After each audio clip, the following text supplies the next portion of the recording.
All right, everybody, it's True Villain. Welcome back. Today, we're keeping this one simple and getting straight to the point. If you're on controller and you want your aim to feel tighter, your tracking to feel cleaner, and your gunfights to feel way more consistent in Black Ops 7, these are the settings I would start with right now.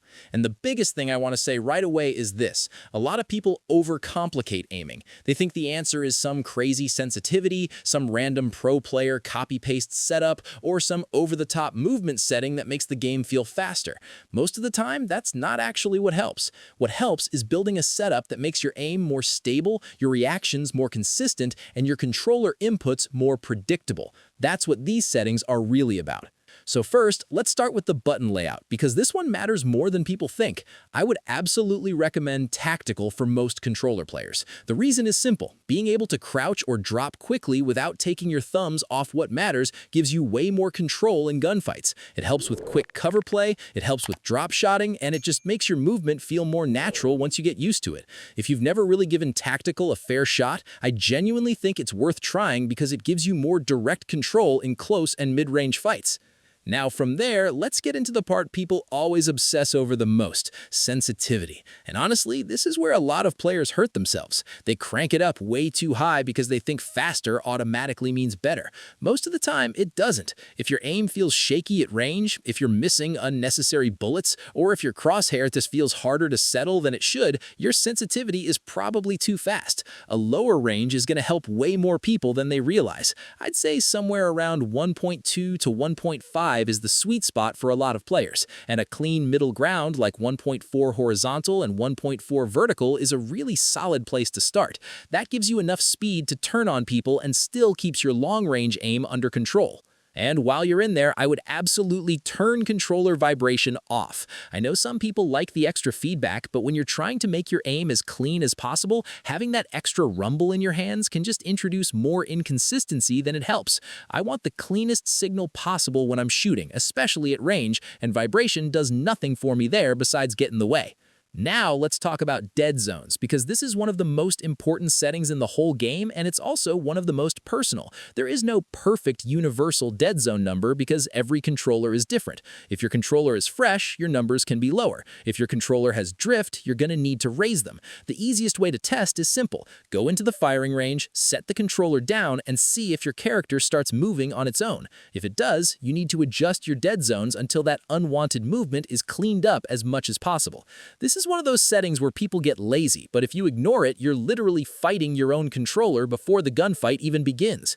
From there, the next huge thing is the ADS and aiming advanced settings. I would have your transition timing set to instant. I don't want any weird delay or awkward timing interfering with the moment I ADS, especially when I'm trying to stay consistent in mid to long-range fights. Then for the aim response curve, I think the smart play is dynamic or standard. Either one can work depending on what feels better in your hands, but I would stay away from linear for most players. Dynamic and standard are just going to feel more natural for snapping onto people and keeping your aim under control. If you're already on standard, cool. If you're already on dynamic and it feels good, cool. But if you're on linear and your aim feels off, I'd seriously test one of the other two.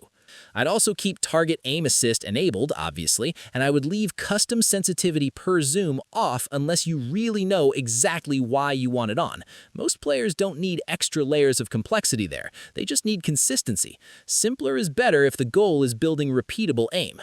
Now let's move over to movement settings, because this is another area where a lot of accidental mistakes happen. I would turn sprint assist off, set the delay to 0, and I would shut off the extra assist settings that can make your character do something you did not actually want in the middle of a fight. That means turning off things like mantle assist, crouch assist, corner slice, wall jump assist, and combat roll assist. The whole point here is control. I do not want the game helping me in ways that can throw me off during a gunfight. Same thing with slide/dive behavior. I want that set in a way where I'm in control and not getting some accidental movement I didn't ask for when the fight is on the line. And now we get to the part that a lot of controller players ignore even though it matters a ton: graphics and visual clarity. If you want your aim to feel better, you need to make the game easier to read. I would strongly recommend playing somewhere in the 100 to 120 FOV range and pairing that with affected ADS FOV. That combination helps a lot with perceived recoil and makes tracking targets cleaner because the visual bounce feels less exaggerated. It is one of the easiest ways to make long-range gunfights feel calmer and more manageable. Then, after that, I would immediately turn world motion blur off and weapon motion blur off. There is no reason to make your game hazier and harder to read when the whole point is to spot players quickly and stay on target. Same idea with first-person camera movement. I'd keep that lower, around 50%, so explosions and general chaos don't shake your screen more than they need to. That cleaner visual picture helps more than people think. A lot of aiming problems are not just hand problems. Sometimes they're screen problems. If the game is visually messier than it needs to be, your aim is going to feel worse too.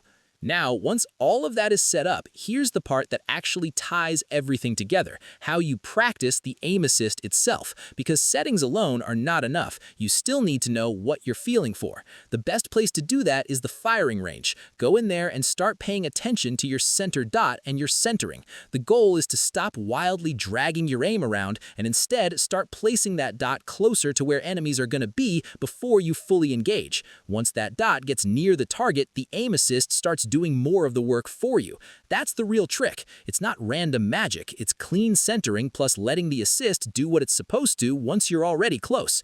That's also where snap aiming comes in. Once you start understanding where that center point naturally needs to land, you'll feel it more clearly. Your aim starts snapping into place faster because you're no longer overcorrecting or flying past the target. You're guiding it into the assist instead of fighting it. That's a huge difference, and it's something that a lot of players never really train on purpose. They just hop into matches and hope it clicks. The firing range is where you actually build the feel for it.